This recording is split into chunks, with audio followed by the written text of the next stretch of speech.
Hello दोस्तों, कैसे हैं आप।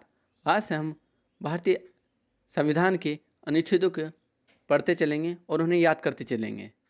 जैसे कि आपको मैंने पिछली क्लास में पढ़ाया था, भारतीय संविधान में 22 भाग हैं और भारतीय संविधान में 395 अनुच्छेद हैं। इन 395 अनुच्छेदों को 22 भागों में बांटा गया है।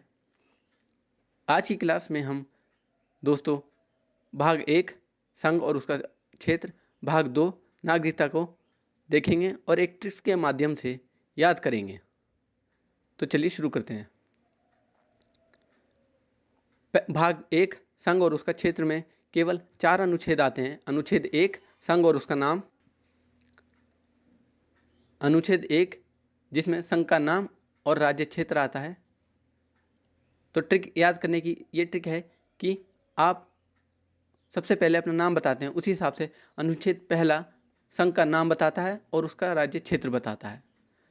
अनुच्छेद 2 नए राज्यों का प्रवेश और स्थापना बताता है।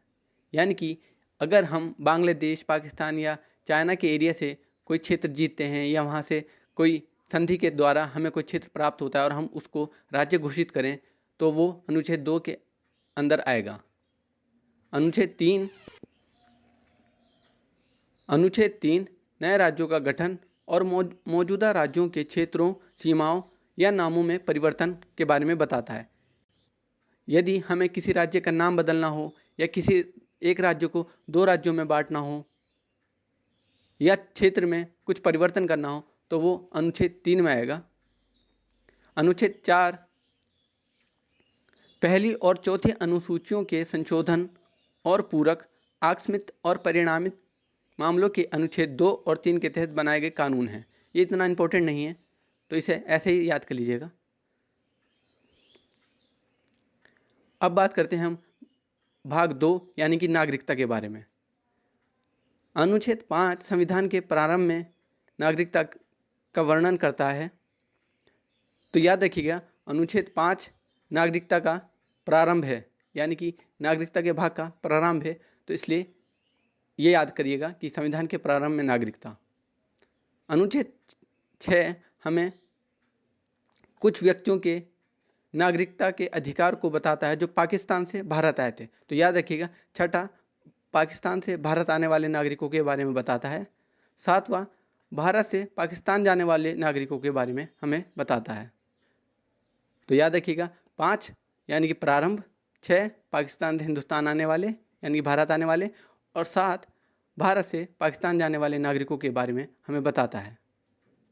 अनुच्छेद 8 भारत के बाहर रहने वाले भारतीय मूल के कुछ व्यक्तियों के नागरिकता के अधिकार बताता है। यानी कि जो लोग भारत में नहीं रहते लेकिन बाहर रहते हैं, जैसे NRI, उनके बारे में हमें बताता है।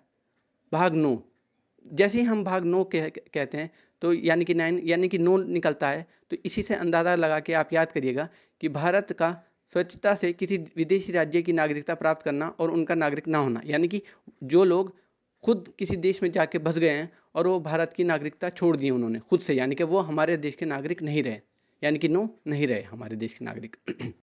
अनुच्छेद 10 इस ट्रिक से याद होगा कि जैसे ही बच्चा स्कूल में 10 आउट ऑफ 10 लाता है तो उसके माँ बाप और उसके टीचर्स ये बोलते हैं कि बेटे ये निरंतरता बनाए रखना, मतलब कंटिन्यूटी बनाए रखना, इसे खोना मत, कभी भी इससे कम मत लाना। तो उसी से रिलेटेड आप याद कर लीजिएगा, अनुच्छेद 10 नागरिकता के अधिकारों की निरंतरता की बात करता है।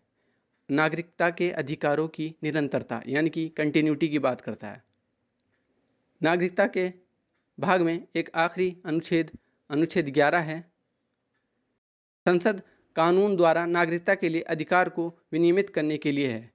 यानी कि याद करिएगा, अनुच्छेद 11 संसद कानून द्वारा नागरिकता के लिए अधिकार को विनियमित करने के लिए है। वीडियो कैसी लगी लाइक कीजिए, शेयर कीजिए और ऐसे ही पढ़ने के लिए चैनल को सब्सक्राइब कीजिए।